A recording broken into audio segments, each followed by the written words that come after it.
Okay, Assalamualaikum warahmatullahi taala wabarakatuh. Okay, selamat petang. Okay, so petang ni aku nak buat counter review. Okay, untuk dua counter review. Okay, satu data prep, satu lagi SCOMI. Okay, so uh, agak popular juga dua counter ni. Okay, satu counter yang naik dengan begitu banyak sekali pada minggu lepas dan juga minggu ni kurang sikit dia jatuh. Dalam 2 minggu lepas, okay, dia naik dia sampai 1000% dapat. Okay, so aku terpanggil untuk buat review untuk counter data prep ni, dan aku juga ingin tahu, okay, data prep ni syarikat apa. So bila aku buka dia punya laman web, okay, so rupanya data prep ni adalah syarikat teknologi. Okay, dia membuat, kalau kita tengok dia membuat cloud computing enable ke data center, ke network integration. So ini adalah laman web untuk data prep lah. So data prep lagi satu yang paling penting, data prep adalah member bagi Widat, okay, Widat Business Group. So sama ada dia anak syarikat ataupun kawan partner, so aku kurang pasti. So member mungkin partner ataupun anak syarikat Widat. So kalau kita tengok sikit data prep punya data, okay, kita buka sikit data prep punya data. Okay, data prep. Okay, data prep. Buka sikit data prep. Okay, data prep ni adalah syarikat yang sentiasa mengalami kerugian. Kalau tengok sentiasa mengalami kerugian, alright, yang latest kerugian negatif 2.3 juta. So dari segi fundamental kurang baik, okay, untuk data prep. Okay, tapi kalau kita tengok dia punya announcement untuk dia punya quarter report masih belum announce. So mungkin hujung bulan 3 ni akan announce lah latest quarter report. So mungkin berkemungkinan, ni aku punya prediction lah sahaja, berkemungkinan, okay, dengan harga saham dia naik macam ni, dia mungkin dapat cover kerugian negatif 2.3 juta ni lah. Okay, so berkemungkinan, so mungkin, okay, dia akan berjaya cover 2.3 juta dan mungkin revenue dia pun akan naik. Okay, so kita tunggu nanti dia punya quarter report yang latest lah. Okay, so kita tengok sikit technical chart untuk data prep.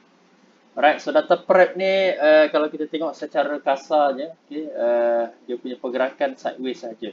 Okay, sideways saja dia punya pergerakan saham dia. Okay, paling tinggi dia punya cecah pada 26 sen. Okay, 26 sen setengah macam tu. Paling bawah adalah pada 15 sen. Okay, so 15 sen ke 26 sen. So pergerakan dia sideways saja. Okay, daripada Februari, Mac semua tu dia ada pergerakan langsung. Okay, sehingga pada 16 Februari 2021, okay, di mana harga data prep mula naik. Okay, dah break the resistance. So resistance dia, okay, kalau kita tengok resistance dia, paling dekat resistance adalah pada harga, okay, pada harga sini, okay, pada 27 sen. Dia dah break 27 sen. So bila dia break, sebenarnya kita boleh beli pada harga dalam 27 sen setengah, okay, ataupun kita tunggu di area-area sini. Okay, di area-area dia berehat kat sini. So pada 74 sen macam tu. Okay, sebelum dia naik. Okay, so data prep dia naik sehingga cecah harga paling tinggi, okay, pada RM4.13. Okay, RM4.13 sebelum dia turun. Okay, selling pressure yang amat tinggi juga. Alright, so ini adalah salah satu counter yang agak kurang favorite bagi aku lah sebenarnya, sebab dia pergerakan dia kurang jelas. Okay, dia naik tinggi dan dia jatuh pun agak tinggi. Okay, so kalau kita tengok pada daily, ke data prep ni sukar untuk kita tengok dia punya pergerakan saham dia. Kita tengok carta yang lebih besar, weekly. So kalau kita tengok weekly pula, okay, sama juga. Okay, masih belum nampak, okay, dengan jelas, okay, dia punya pergerakan saham dia. So kita boleh buat satu lagi resistance kat sini. Ini adalah major resistance dia, dan dia break kepada 69 sen. Okay, 60, sorry, bukan 69 sen, 60 sen lah. Okay, 60 sen, ada susah. 61 sen setengah. Okay, so dia dah break pada 61 sen setengah, dan ini become dia punya major resistance dahulu, dan dia dah break major resistance. Okay, dia dah break major resistance pada 61 sen setengah. So aku jangka, okay, based on weekly, berkemungkinan dia akan jatuh sehingga, okay, mungkin ke tahap ini. Okay, mungkin ke tahap ini. Alright, so ada juga lah beberapa dekat sini. Okay, so ini satu lagi pada RM1.30 RM1.31 dekat sini. Okay, RM1.38. Okay, ada satu lagi dekat sini pada pada 78 sen. Okay, so ini adalah antara berapa support dia lah. Okay, RM1.38. Okay, 78 sen dan 61 sen. Okay, so sekarang ni dia pernah capai, okay, dia pernah cecah RM1.38 ni tetapi dia naik balik. Okay, so aku jangka berkemungkinan dia turun sehingga 61 sen, berkemungkinan. Okay, dia turun sehingga 61 sen ataupun dia turun sehingga RM1.38. Okay, sebab apa dia pernah cecah pada RM1.38 ni lah. Okay, so aku tak guna indikator untuk counter begini sebab apa sukar untuk aku detect. So kita tengok pada monthly pula. Okay, monthly untuk data prep pun, okay, kalau kita tengok dia ada satu resistance kat sini. Okay, dia pernah sampai pada RM3.46, RM3.45 kat situ. Okay, so selepas itu dia turun balik. Okay, kita tengok dia pernah capai dan dia turun balik. Okay, dia naik, right, dia naik dan dia turun balik. Right, so mungkin dia naik kat sini. Okay, kemungkinan dia turun balik lah. Okay, itu adalah dia punya prediction. Okay, aku punya prediction untuk monthly chart data prep. Okay, so itu untuk data prep. Okay, kalau kita tengok next counter SCOMI. Okay, aku nak tengok juga SCOMI. Buka sikit SCOMI punya data. Okay, SCOMI.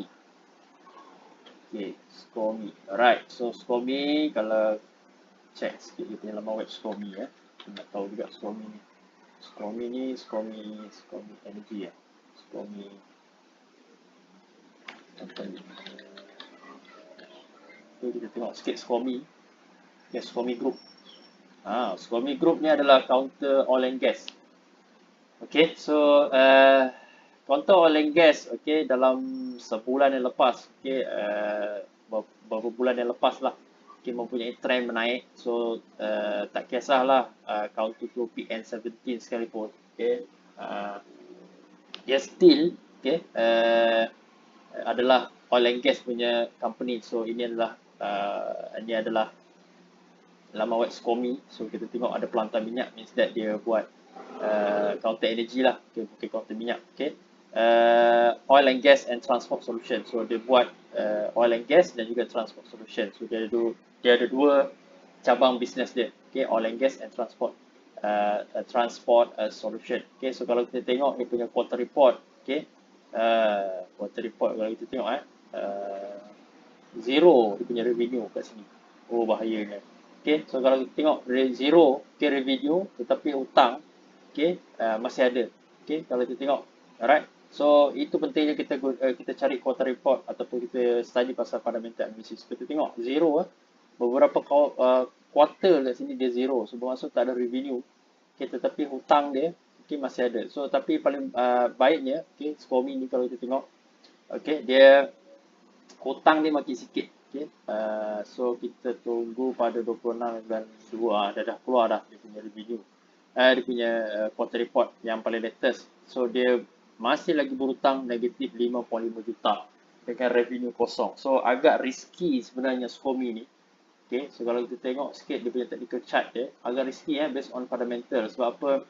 Baru lagi dia keluar dia punya announcement dia ataupun dia punya quarter report, still masih lagi ada kerugian. So ada potensi untuk delist by bursa lah.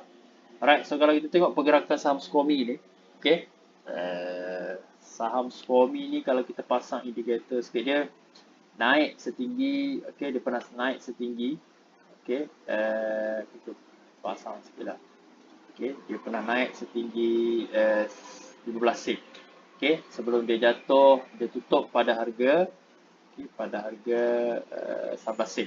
Alright, so sebelum tu dia hanya bergerak dalam lingkungan harga harga 5 sen dan juga paling rendah pada harga 2 sen setengah. Okay, so kalau kita tengok dia bergerak, okay, dia bergerak secara sideways saja. Okay, bergerak secara sideways. So 5 sen ni adalah satu resistance dia. Okay, beberapa kali dia cuba, okay, dekat sini dia cuba, okay, dekat sini dia cuba, dekat sini dia cuba, dia berjaya sustain. 5 sen setengah tapi lepas tu dia jatuh balik. Dia pergi kepada support dia balik, tetapi dia break dia support.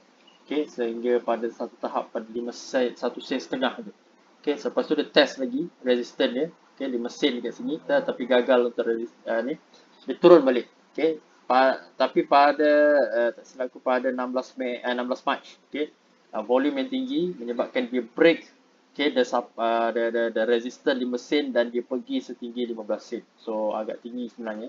Sebelum selling pressure for the next day, beberapa hari ni selling pressure. Alright, beberapa hari ni dia ada selling pressure pada 17, okay, ni ada buy tapi tak tinggi sangat. Okay, lepas tu ada 3 hari berturut-turut selling pressure. Okay, menyebabkan harga saham tu, harga counter ni, okay, dia break dia RBS dia pada 5 sen ni. Okay, so 5 sen dan sekarang ni tutup pada 4 sen setengah. Okay, next support dia adalah pada 4 sen. Okay, 4 sen, alright. And kalau dia jatuh, okay, sehingga tahap 2 sen ni, okay, sehingga tahap 2 sen dekat sini, ya, okay, 2 sen dekat sini, okay, bila dia jatuh dia akan terus jatuh ke bawah lah. Okay, so kalau kita pasang indikator, cubalah tekan indikator. Aku tak minat sangat sebab apa kurang jelas. Okay, counter begini kurang jelas sikit indikator. Okay, so based on indikator pun nampak MACD ni dah mula bercangkuk ke bawah. So ada potensi untuk dia turun ke bawah lah. Okay, alright. Okay, so itu untuk SCOMI. So potensi SCOMI adakah dia ada potensi untuk naik? Itu pun susah untuk aku jaga. Kita tengok sikit pada weekly chart dia.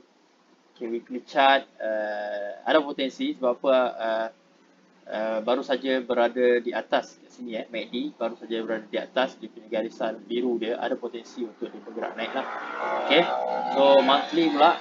Okay, kalau kita monthly tak buka. Okay, tak apalah, kita just stick pada SCOMI. Okay, stick pada daily lah. Okay, so untuk SCOMI dan data prep aku kurang berminat untuk menggunakan indikator, just menggunakan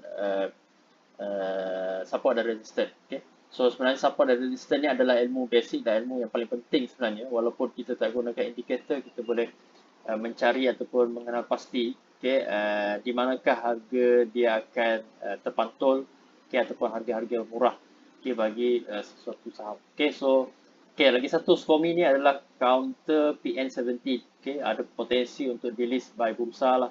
Okay, so based on the fundamental dia, kalau kita tengok beberapa quarter ni kosong. Okay, so kosong dia punya revenue. Okay, dah 4 kali berturut-turut, okay, kosong. Tapi dia berjaya kurangkan hutang dia. Okay, ada potensi tapi kita tak pasti lagi.